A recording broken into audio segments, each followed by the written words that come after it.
the number of coronavirus cases tops 1,000 in the United States, you can imagine the amount of pressure it is putting on the economy. Republican Senator Ron Johnson, chair of the Homeland Security Committee, joins us live. Senator, it's great to have you with us. Thank you very much for joining us.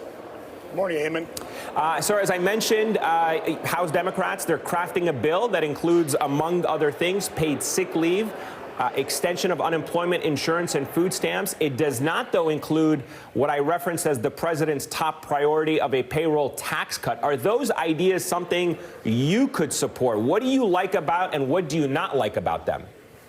Well, the president did come to Republican Senate lunch yesterday and really had a pretty simple message. This is an extraordinary event that's occurring right now, and it may require extraordinary measures. I was listening to Governor Polis, though, earlier, giving some really sound advice, but also talking about the powers and the things that state and local government can do as well. For example, we've had such strong economic times. We have very low unemployment. My guess is that most state unemployment funds are pretty healthy.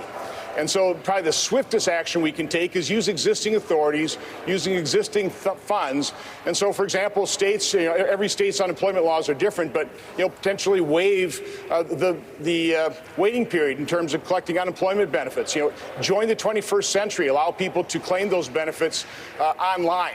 So there's an awful lot of things state and local governments can do as the first responders while we're sitting here, while we're back in Washington, D.C., really figuring out what we need to do depending on exactly how bad this gets. And again, it really does boil down to extensive testing. And by the way, there are no longer restrictions on who can get a test. That word maybe hasn't fully hit the street.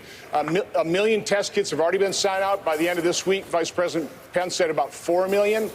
So it maybe take a couple more days for lab technicians to be trained and those labs to be validated. But in a very short period of time, days, anybody who wants a test should get one. President Trump, by the way, met with insurance executives, twisted their arms to make sure that nobody's going to have to pay for those tests. Insurance will cover that, as well as if they get sick from the coronavirus. I don't know the details on that. So this administration has been all hands on deck.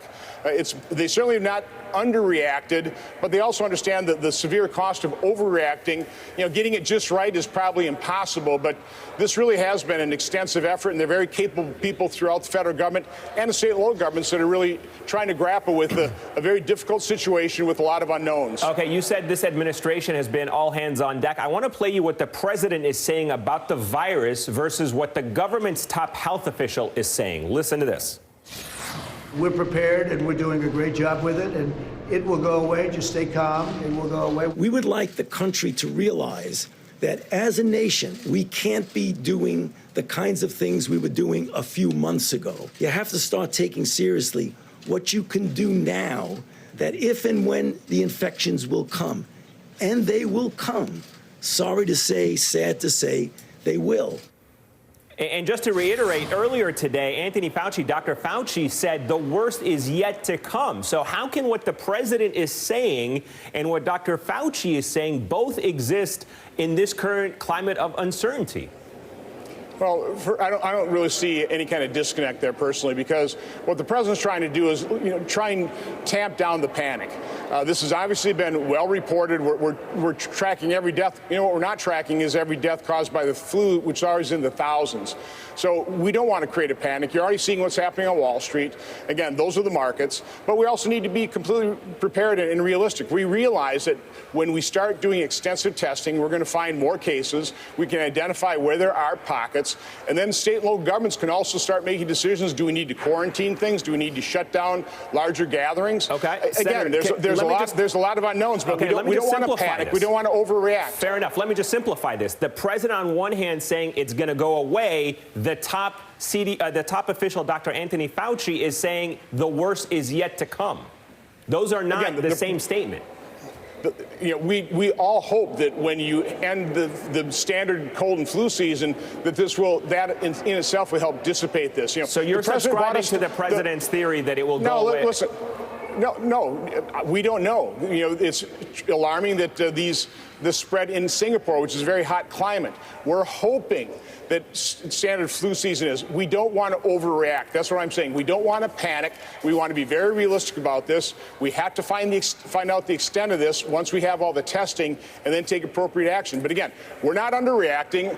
There's a real cost to overreacting. I think the president is on the one side making sure we don't overreact, but on the other side with Dr. Fauci, and he's been out there totally nonpartisan, he credits the president for really buying us the time from that travel ban from China, as well as funneling people who've been to China through select airports and doing additional screening. So again, this administration has taken decisive action. We bought ourselves some time, and we're setting ourselves up for just about any contingency. We don't know how bad this is going to get. All right, fair enough. Let me switch gears for a moment, if I can, sir, ask you about another important subject that is unfolding in your committee. Your committee will vote on its first subpoena in your investigation into the Bidens and the Ukrainian energy company Burisma. What is the factual basis for launching this investigation, and why now? Well, first of all, this is a long-standing oversight investigation. I joined with Senator Grassley, who wrote a letter back in 2017 in reaction to a political article about possible DNC involvement with Ukrainian officials in the embassy and other actors, potentially having an effect on the 2016 election, or attempting to. So again, these are long-standing oversight requests. We're finally getting documents, for example, from the State Department that shows a U.S.-based lobbying firm staffed by former Clinton administration officials really putting, strong-arming the State Department to defend what I think everybody now determines is a pretty corrupt oil company, Burisma, that Hunter and Biden just happened to be on the board of, and that Vice President Biden fired the prosecuting general who's investigating that oil firm. So there are a lot of unanswered questions. I'm not making any charges. We just need to get to the bottom of this. It looks like Blue Star Strategies is somewhat at the center of this, so we're just trying to obtain records from Blue Star Strategy. Okay, let me play for you what your former colleague Claire McCaskill said this morning about all this. Take a listen to this. This joke Ron Johnson is actually politicizing a committee that right now should have one focus. What is going on with the United States of America federal response to the coronavirus? People should be really angry about this.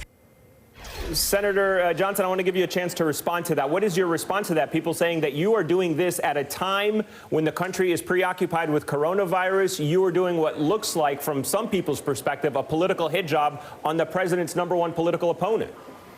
Well, first of all, Claire doesn't know what she's talking about, and it's a ridiculous charge. We've held a roundtable in my committee with former FDA Commissioner Gottlieb. We held a hearing last week with the official from DHS and HHS. I actually can, walk and chew gum at the same time.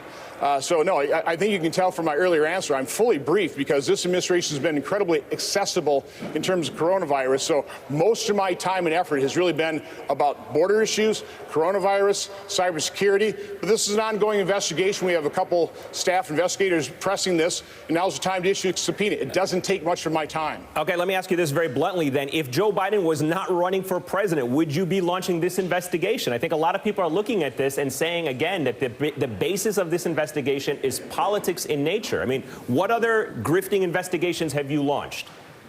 Listen, we launched this in 2017 with Chuck Grassley, but this is basically more from my investigation into the Clinton email scandal. And by the way, our investigations, for example, revealed the extensive drafting and editing of the James Comey exoneration memo.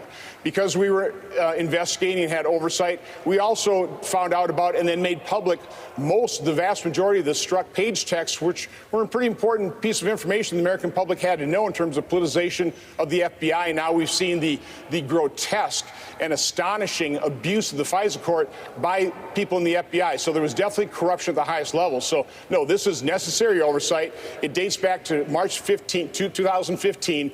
There's nothing political about it other than we're operating in the political realm. And so it's natural it's going to have an impact on the political system here. But these are certainly types of oversight investigations within our committee's jurisdiction. Again, I'm working with Senator Grassley, chairman of the Finance Committee, former chair of the Judiciary, and Senator Lindsey Graham. All right, Senator Ron Johnson, sir, thank you very much for your time. We hope you come back and join us again. Have a great day. You too.